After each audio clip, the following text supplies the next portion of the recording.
आपको लगेगा नहीं कि क्या हुआ, मैं कहां भ्रष्ट हुआ। ऐसी जगह खड़े हो जाओगे कि जान भी नहीं पाओगे कि मैं कहां चढ़ रहा था। दोबारा उत्साह भी नहीं आ पाएगा। अभी बच्चा ना तो लोक को जानता है, ना परलोक को जानता है, ना हित को जानता है, ना अहित को जानता है।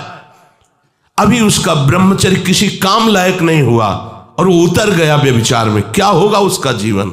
अगर आप वाणी में संयम में रहते हैं ना, वो और भजन करते हैं और सत्य बोलते हैं, तो आप जो बोलेंगे वही होगा। श्रवणेंद्री से गंदी बातें सुने, वाणी से गंदी बातें बोले, रसेंद्री से गंदा भोजन करें और सोचे ब्रह्मचर्य रह जाएंगे, तो बिल्कुल नहीं, कदापि नहीं। ब्रह्मचर्य कोई खिलवाड़ नहीं है।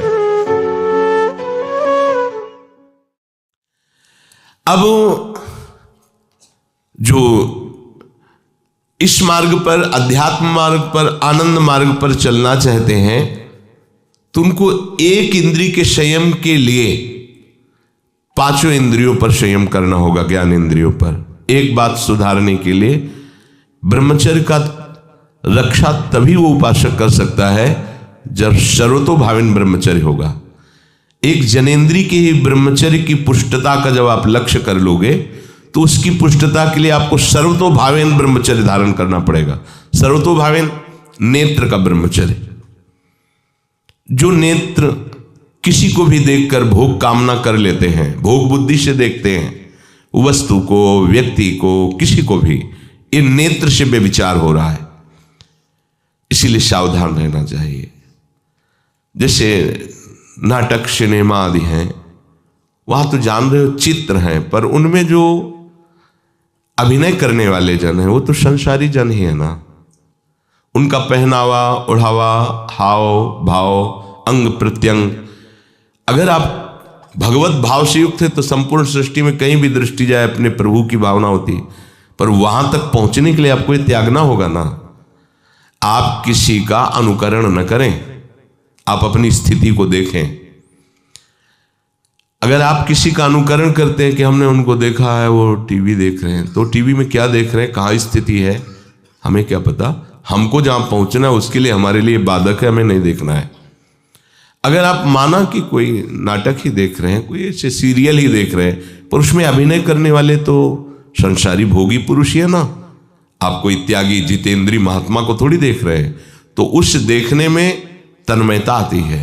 जिसको हम देखते हैं उस पर हम आसक्त होते हैं, तभी तो उसका सुख दुख अनुभव होता है। देखो कोई ऐसी रोने वाली सीन आए तो रोना आ जाएगा, हंसने वाली आ जाए तो हंसना आ जाएगा, ऐसे तो उसका प्रभाव हम पर पड़ रहा है ना।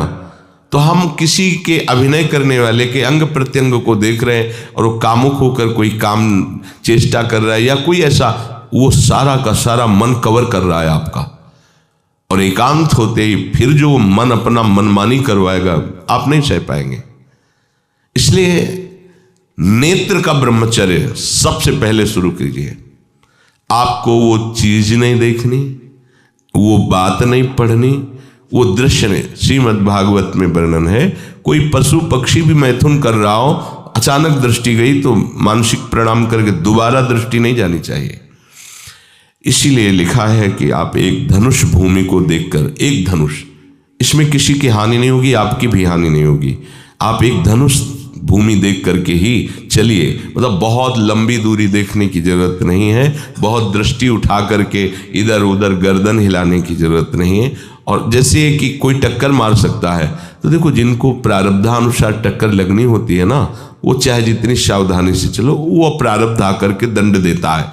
अन्यथा सीम की चाप सके को तासु, बड़ रखवार रमापति जासु। आप जा रहे हो भगवत चिंतन करते हुए, तो प्रभु का नाम आपका पहरेदार अंग रक्षक है, कोई बाल भी बांका नहीं कर सकता। आपका प्रारब्ध यदि आया है, प्रभु से पास हो गया है कि आपको ये दंड मिलना चाहिए, फिर मिलेगा। आप निश्चिंत रहिए, निर्भय रहिए। प्रभु का जो विधान है वो मंगल करने वाला है। देखो इतने बड़े महापुरुष पूज्य श्री राधा बाबा, श्री आद्याशक्ति भगवती की प्रसन्नता की आराधना कर रहे हैं, क्योंकि श्री कृष्ण हमारे पति हों, इस सिद्धांत की पुष्टता के लिए। और पैर फिसल जाता है, स्नान करने जाते हैं, खड़ाऊ पहने हुए थे और अंग टूट जाता है, दवा नहीं लेते, बांस की खिपचाल बांधकर पुनः अनुष्ठान में बैठते हैं। बलिहारी ऐसी सामर्थ्य की, ये भागवतिक प्रारब्ध ऐसे महापुरुषों को भी दंड दे देता है। देखो ना, ऐसे महापुरुष जो ऐसी ऊंचाई पर पहुंचे हैं और इतने भागवत भजन में नियम निष्ठ हैं, उनको भी प्रारब्ध दंड दे रहा है शरीर को। तो अपने को इससे निश्चिंत हो जाना है। जो होना है उसे रोक नहीं सकते, जो नहीं होना उसे कोई कर नहीं सकता। अपने आराध्य देव के चिंतन में ज्यादा नेत्रों को इधर उधर दौड़ाने की जरूरत नहीं है। नेत्र का ब्रह्मचर्य, फिर वाणी का ब्रह्मचर्य, बहुत बड़ा प्रभाव पड़ता है इससे। यदि आप जबान से अश्लील बातें, गंदी बातें, कामुक बातें करेंगे तो आप ब्रह्मचर्य रह ही नहीं सकते। अगर आप वाणी से परस्पर शरीर आकर्षण वाली बातें करेंगे, बट उसको देखा तुमने क्या, बस आप गए। चाहे वो स्त्री शरीरधारी साधक हो या पुरुष शरीरधारी, परस्पर आकर्षण संबंधी यदि वाणी खुली आपकी, तो वाणी के व्यभिचार से आपका जनेंद्री का व्यभिचार प्रारंभ हो जाएगा। आप रोक नहीं सकते, नहीं रोक सकते। इसलिए वाणी से भी कोई ऐसी वार्ता ना कीजिए जिससे आपके अंदर काम वेदना बढ़े। श्रवणेंद्री का, कान से गंदी बातें, व्यभिचार की बातें, कामुक बातें सुनना जिससे हमारे हृदय में कामना जग जाए, बिल्कुल नहीं। भले वो किसी को लेकर टीका टिप्पणी की जा रही हो, देखो वो साधक है, उसको हमने देखा वहां ऐसे देख रहा था, वैसे कर रहा था, वो तो आपको समझ में आ रहा है कि किसी साधक की बात कर रहे हैं, वो तुम्हारे नाश के लिए उपाय कर रहे हैं जो आपको ऐसी बात बता रहे हैं। क्यों? क्योंकि आप भी तो साधक हैं। श्रवणेंद्री का व्यभिचार हो रहा है। आराध्य देव के सिवा और कोई बात कान से सुनना उसे व्यभिचार कहते हैं। इसलिए महाप्रभु कहते श्रवण फूटो जो अन सुनो। ऐसा हमारा अगर कान कुछ और सुने तो फूट जाए, नेत्र कुछ और देखें तो ये नेत्र नष्ट हो जाए, वाणी कुछ और बोले तो मुख हो जाए। हमारी श्रवणेंद्री का व्यभिचार नहीं होना चाहिए। धर्म की बात, अपने आराध्य देव की बात, शास्त्र सम्मत बात हम श्रवण करें। अन्यथा अगर कोई ऐसा मित्र है या हमारा साथ में रहने वाला है, कोई किसी भी साधक की को लेकर बात कर रहा है, तो भी हमें कान में उंगली डाले नहीं। हम कोई ईश्वर थोड़ी कि हम किसी को संभाल लेंगे, हम अपने को नहीं संभाल पा रहे। हमारे सामने किसी की बात मत करो, ऐसी करना है तो प्रभु की चर्चा करो, अन्यथा मत करो। तो अगर आप श्रवणेंद्री का ब्रह्मचर्य, वाकेंद्री का ब्रह्मचर्य, नेत्रेंद्री का ब्रह्मचर्य और त्वगेंद्री का ब्रह्मचर्य, अनावश्यक किसी को स्पर्श मत करो। परस्पर विरोधी शरीर को तो भूल कर मत करो। विरोधी शरीर जैसे हमारा पुरुष शरीर है, सामने स्त्री शरीर है, तो किसी भी तरह से सेवा के लिए संकेत करना या किसी भी सेवा के लेन देन में बचाव पक्ष में रहो।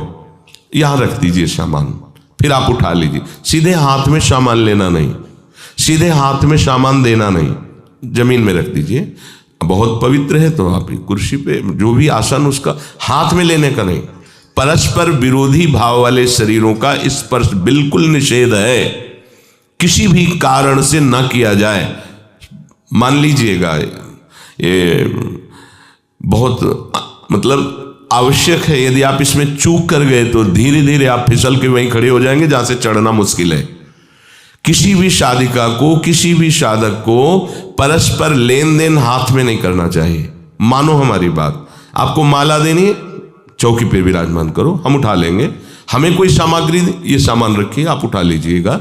कभी भी कोई भी परस्पर मुस्कुराहट, बातचीत, ऐसे कोई इशारे यदि दिखाई दे तो आप बचो और उसको बचाओ।